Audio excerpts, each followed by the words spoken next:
Bum bum bum bum bum bum bum bum bum bum bum bum. The Peter Dislike Show. Bum bum bum bum bum bum bum. I'm making some new goals in 2025 in regard to my love life. I did some reading recently because I've been so consumed by things anyway. I just decided that I would do some reading and also do some discussion with people that I know who are a little bit more successful than I am. And I discovered, to my surprise, most people don't know each other before they ask somebody out on a date. I think the average I got was a week or even less, both amongst my own group and also amongst Google, my own personal research at the University of Google.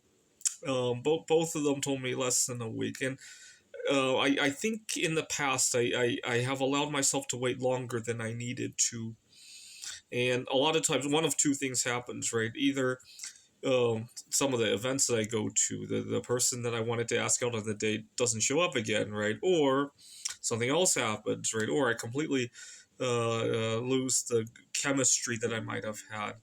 There are definitely times where I could have asked somebody out on a date when I didn't, and I'm gonna think about that going into the year. And the other thing I thought about was that I have a tendency to put off things that don't have immediate return.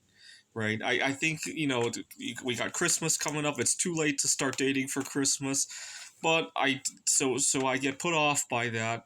But I forget that I'm gonna feel the same way about next Christmas, right? It's kind of like the saying that the best time to plant a tree was 20 years ago, but the next best time to plant one is today, right? I sometimes don't follow up with the second part of that advice, right? And I get so consumed about upcoming events. Funny thing is, I tend not to, as you guys know, I tend not to do that with my financial investments, right? I don't know why I do it with my um, uh, life events, right? I don't know. It's a quirk of mine. The other thing I want to think about, and this one I'll give an analogy because I recently learned about something, and it has an analogy. So back in the 1980s, there was a radiological disaster in what is now Ukraine. I don't think it was part of Ukraine at the time, but there was an apartment that was quote unquote cursed. And it was discovered that two or three families who had lived in there had all mysteriously died of leukemia. And after the third family involved decided to push for an investigation, it was discovered that a small pellet of polonium 210 was embedded in the wall of the apartment by mistake. It was part of a piece of equipment that had accidentally got mixed up with the concrete and was in the wall. And why do I bring up that story? Well, it makes me wonder. Part of the curse that I have with my love life, could it be something that I'm not noticing? Right, that I'm living with year after year, decade after decade, cursing every relationship that I try to get myself involved in. That could be very easy to just remove, right? And that's something that's difficult because nobody's going to tell you that, right? Just like the pellet of polonium 210 was not visible to the everyday person, right?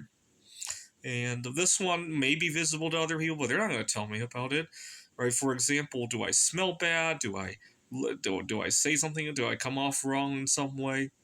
So, for example, I recently donated my hair, and I've already noticed a significant improvement. Unfortunately, I really love the concept of donating my hair. I won't be able to do that again because it has created a lot of drama in my life. What else I wanted to bring up? Those are the main ones. Those are the main ones. Continue to do more reading and more discussion with people who have had better fortunes than I do. Now looking back at it, there are a lot of mistakes that I made. I really loved these last couple of times that I got to go on these blind dates because even though they might not have turned 100% well, they actually allowed me to practice some of these things, right? It's kind of like when you got your first video game and you couldn't beat level 2, but you entered a cheat code to skip over that and you got to play other levels. Oh my god, I could figure out level 2 again. You go back to it and you beat it, right? It kind of has that feel, that kind of vibe to it, right? This is the Peter Dislike Show. Bum bum bum bum bum bum bum bum bum bum bum bum. The Peter Dislike Show.